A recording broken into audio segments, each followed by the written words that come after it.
Plants, the green frontier. These are the discussions of the podcast Horticult. Its continuing mission to talk about strange new cultivars, to seek out new flowers and plant them, to boldly garden like no one has before.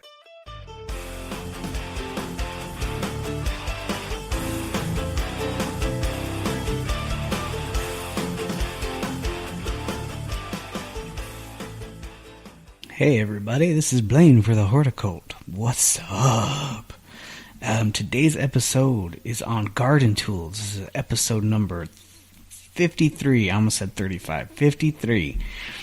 And we just go over the tools we like, the tools we use, and different brands that have worked for us, different types of different tools that we like.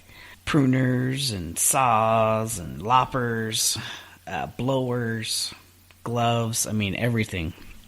Things that work, things that don't work, things that we like about the tools that do work.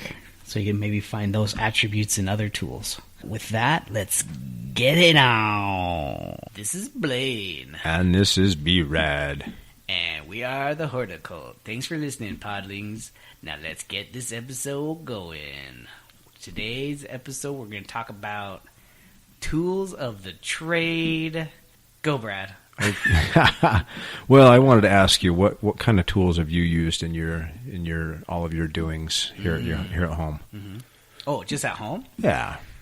A good spade shovel, a good big old coal shovel I stole from my grandpa's. A coal shovel. What would you use that as far as horticulture is concerned? Oh, I use it for gravel. Okay. So it's my rock chucker. So you can get like a lot more scoop for your action. Yeah. Satisfaction.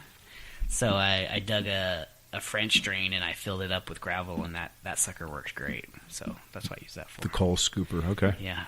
What else? So a spade. A spade. So just a regular digging shovel. Okay. So it's kind of pointed more. Not a square shovel. The flat nose, yeah. Yeah, flat nose.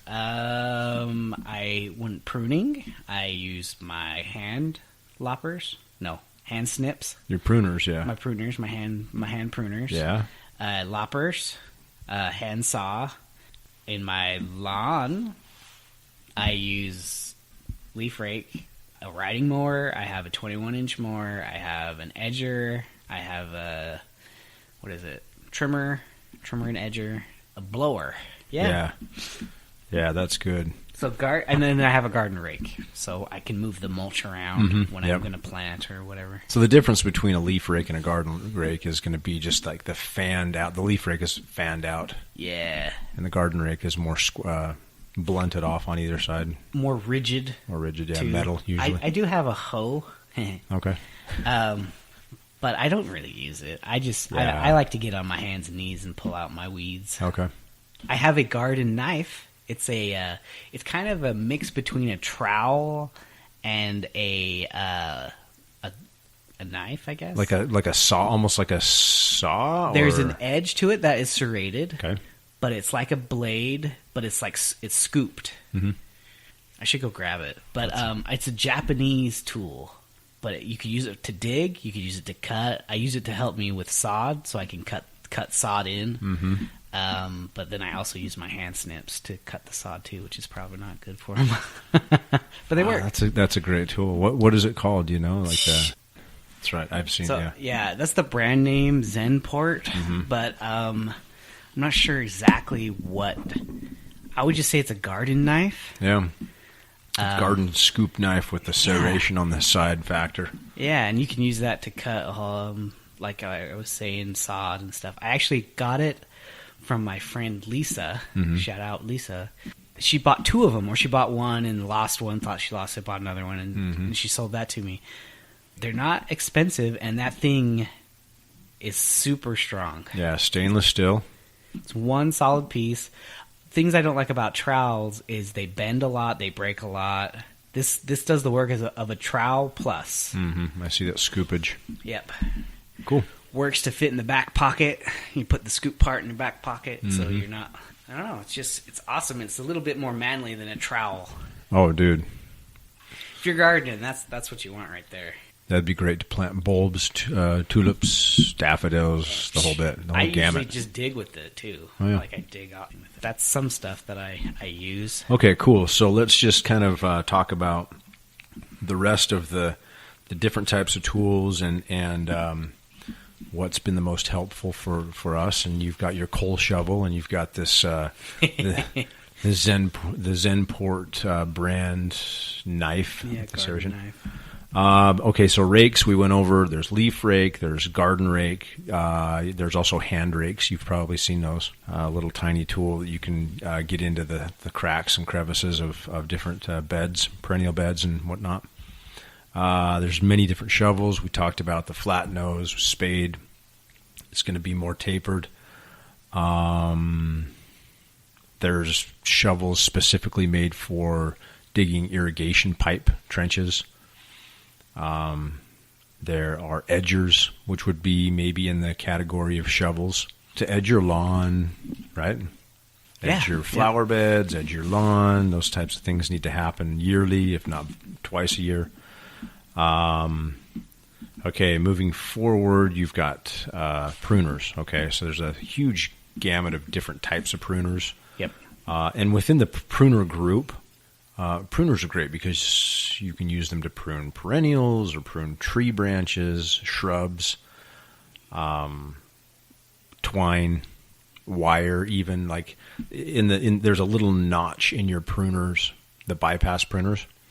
There's a little notch at the very bottom where it's used to be able to like cut cord or rope or twine or wire. Well, that's one thing you should say too, that there's multiple kinds of hand pruners. Like you just said, bypass. Mm-hmm. So that's like having one that is a blunted side with a blade that bypasses the other, right? Yeah. So like it scissors. slices like scissors. Yeah. But then there's two that kind of like that there's two blades that slide across each other. Yeah, and that's the bypass. The anvil are the ones that come to a point. Yeah, that stop. Stopping point, yep. Yeah. Which I don't like those ones because they tear what you're cutting a lot. They don't cut all the way through. They kind of pinch it. Yep. So the ones that like we used at Marinda, Felcos. Those are more bypass because it goes past it. You've got your anvil and you've got your bypass. Those are the two main different styles. I thought there was another one. There's one more. There's one more. It's called ratchet. Ratchet. Yeah, and so if you can envision, if you've ever worked on irrigation or cut PVC pipe, there's that ratchet blade that clicks. Click it again, and then it continues to cinch down. They do have that type of. They sell that type of pruner for cutting tree branches and limbs and whatever else. By far, my favorite is the bypass. Oh yeah, by far. And let me just throw out there all of the different. Not all of the different name brands, but here are some of the big players. And Felco, we mentioned that they are the best. There's Corona, there's Fiskars, there's Bond, and those four are kind of like the big ones you'll see at the big box stores, and even like the small little mom and pop shops and nurseries and things like that. And we've used them all at Marinda and at many different places, including my own yard. Many different landscape areas, and yeah, Felco is by far the best. They last the longest. They stay the sharpest. They have so many variations of their pruners, their hand pruners, and then they have different kind of replacements. So, like once you get a bad blade, the whole thing is connected. You can't replace it. You have to buy new pruners completely. Yeah. And then with Felco, their blades can be removed. You can put on new ones. You can get new wraps. You get new springs. I mean, they're super convenient on how they can have all these different parts. And as that goes, it can be costly. Oh yeah, but good tools cost. They're great tools, though. These are high quality manufactured tools. And I would totally suggest Felcos. Yeah, so pruners, that's one of my favorite tools of the garden. Anyway, within that within that category are loppers, right? Loppers are just long-handled pruners, and you'll have all of the same different types of brands. Yeah, Fiskars, Corona, Felco, and Bond. Actually, I have not seen Felco loppers before. Yeah, I haven't either. But that's where I'm kind of going to, is that the loppers that we used at Marinda were the Hickok, those blue-handled loppers, and they were by far superior over Fiskars and Corona, by far. And as it says on the side, American made, whatever. But those are kind of hard to find. You have to find a specific dealer to be able to. You won't be able to find those at just anywhere, I guess is what I'm trying to say. Mm-hmm. It's a specialized tool for the orchardist. And that's where we would usually get those loppers. Yeah. Anyway. Well, something to mention, like how you can know you have the right tool for the right job is with your hand snips or hand shears, pruners. If you're doing it and you can't quite get it in the one motion, then you're struggling and you need to switch to a lopper.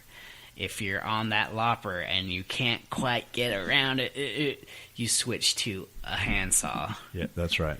So, I mean, you use them in conjunction with each other. So you're not going to break something or hurt yourself.